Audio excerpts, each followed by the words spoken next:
Hello, all, and welcome back to In the Light. This is Angie Hillman. This is my podcast, and this is podcast episode number 3. I'd like to thank everyone who has listened in to the other 2 podcasts. We've had some really nice comments about them. Most importantly, I have heard from many people who have begun to write creatively. And that is so incredibly important in this time and any time for you to be able to express yourself. And I teach it all the time in school, and it just is incredible that I have people who I haven't taught in 15 plus years who are back to writing, and friends of mine who are finishing up writing that they've done in the past and getting back to it. It just makes me feel so good that this small little podcast is doing a little bit of good out there. So I want to thank you for that. Well, I'm solo today. I had an amazing experience today, and I want to share it with you. I cannot stand grocery shopping, just as a rule. It makes me sweat. I don't like it. I approach the door and I just am like, oh, I don't want to do this. And so now, in this current climate, I was really not looking forward to it. And I've been looking for chicken breast for days, and I can't find them anywhere. And I've been to several grocery stores. So today, I went to Bush's in Livonia. And I've got to tell you, I had the most amazing experience at this grocery store. It was, first of all, it had my chicken breasts. And the man who helped me get my chicken breasts was the nicest man. He was just so sweet, and I couldn't believe my reaction when I actually was holding the chicken breasts in my hand. I started to tear up, and I think he thought I was a little unstable. And I just said, I'm just so grateful for these chicken breasts of all things. And he said, well, I understand that. And then I saw my chicken breast guy down 2 other aisles, and he checked on me 2 more times. I think he thought I was going to lose it. So he said, you finding everything okay? I said, oh, yeah, I'm finding everything great. Thanks for checking on me. And then I was in the bread aisle, and he said, you're almost done. I said, I sure am. So he was unbelievable. The guy at the deli was great. My checkout person was amazing. And I said to every single one of them, this is the best grocery store experience I've had in a very, very long time, and I am coming back. You have me now as a customer for life. So it was really kind of nice. And then I got to get a Starbucks on my way out. I said to the Starbucks lady, I'd like 1 cup of normal, please. I just want to normalize life right now. It's just been so crazy. So today I want to talk about some things we can do to be more grateful. And there's something that I've been doing for years and years and years, 20 plus years, and it's called a grateful journal. And if you're listening to this and you were one of my former students who was going through a rough patch, there's a pretty good chance that I gave you a grateful journal. And I have quite a few in my possession from all of the years that I've been on the planet. And it's different than a normal journal. A normal journal, you're writing your thoughts and your feelings, and some of those thoughts and feelings might be on the negative side. And what a grateful journal is, it is to illuminate the good things in your life, so that when you look back at your journal, all you see are the good things. And it really is a different kind of journaling. Sometimes when you look back at your journals that you've done, I know I used to do them in middle school, and there were some things in there that were not great to read over again years later, because you're going through some rough times. And I have to say, one of my roughest times of all was in 7th grade, when I projectile vomited in my social studies class. That was pretty humiliating, I have to say. So that is in detail in my journal for that time, which actually it's got a funny memory now, but back then it was just tragic. I was like, I don't think I'll ever be able to go back to school again. Everyone's going to know, and everyone's going to talk about it. And back then you think, oh, this is the biggest thing ever. But so a grateful journal is more highlighting the good things that you see or you do or you have in your life, that you can go back and look at that and say, wow, everything's going to be okay. So this is the way we do it. Every night, so before you go to bed, this also cements some good things in your head. Before you go to bed at night, you write down 5 things you're grateful for.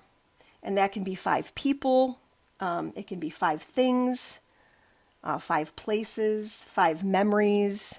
It could be as simple as today I found myself some breast of chicken at the Bushes.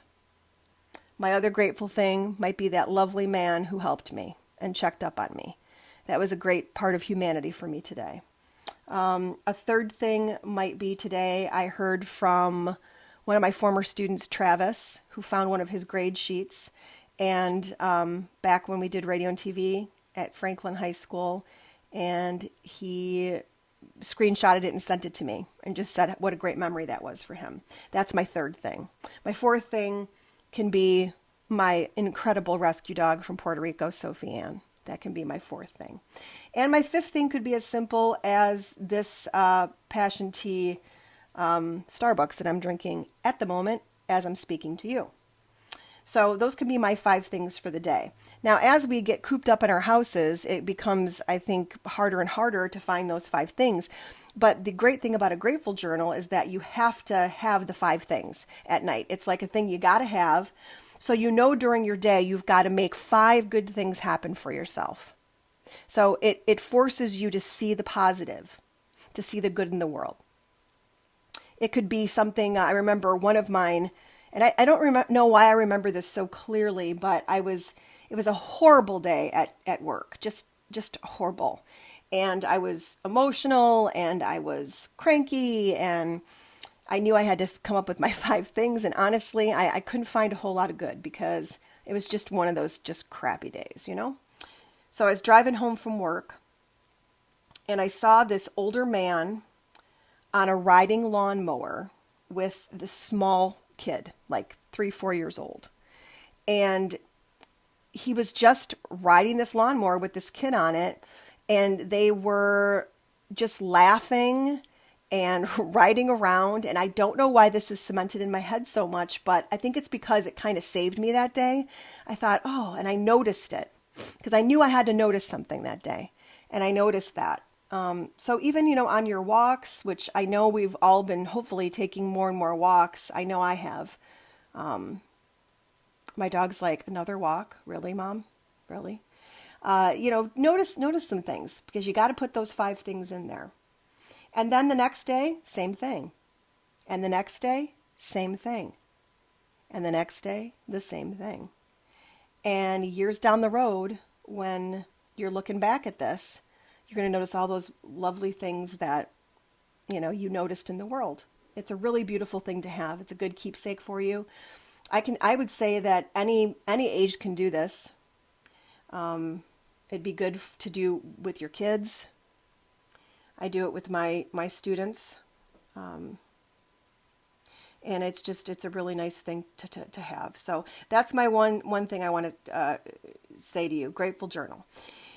The other thing is I know that kids are awfully anxious, and I know this because my own teenagers at school are awfully anxious. And I know that sometimes parents have a hard time pulling information out of their kids, whether they be younger.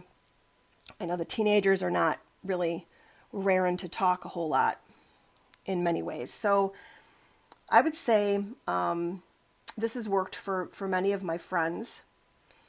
A read and response type journal. And this is how this goes. You have a specific journal.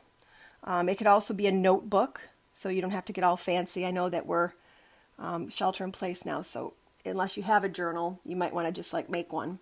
And what you do is, if I'm the parent, I, write a little thing in there, maybe in the morning. Maybe my time is the morning. And so I say, today I'm feeling this sort of a way, and, how are you feeling today? And then you leave that journal in a specific location. And then maybe later on, in the night when, your kids, before your kid goes to sleep, they write a response to you in there. And maybe they can ask you a question, or maybe they have something to say that you can then, ask them about. And so it's kind of a read and response type thing that both of you do without having to actually put it into words. Because let's face it, sometimes we don't have words for the way we're feeling. We just don't have the words. And so sometimes writing it down is the best way to go. And you can also get creative with it, but this is a great way for the parent and the kid to communicate together. And I would highly, highly recommend it. It's really worked for opening communication lines between parents and kids. And, being someone who's worked with teenagers for, 26 plus years, this has been a method that I've given to a lot of parents through the years, and it really has worked. And I'm sure it would work for the younger crowd too. So that's something that you can definitely do. So to recap, grateful journal, 5 grateful things per night, per day, and a read and response journal to communicate with your kids. And hey, you can even communicate with your significant other this way too. Maybe that would be something fun that you could do together. I'm sure people are getting mighty short with each other, being cooped up all day long in the house together. So maybe that's a good way for you to also communicate with each other. Well, this is going to wrap up this very quick In the Light podcast. Thank you so much for your support and for joining me. And this has just been a great way for me to unwind and to put good stuff out in that world, because really, we all need to stay in the light, don't we? Everybody take care, and we'll talk to you next time.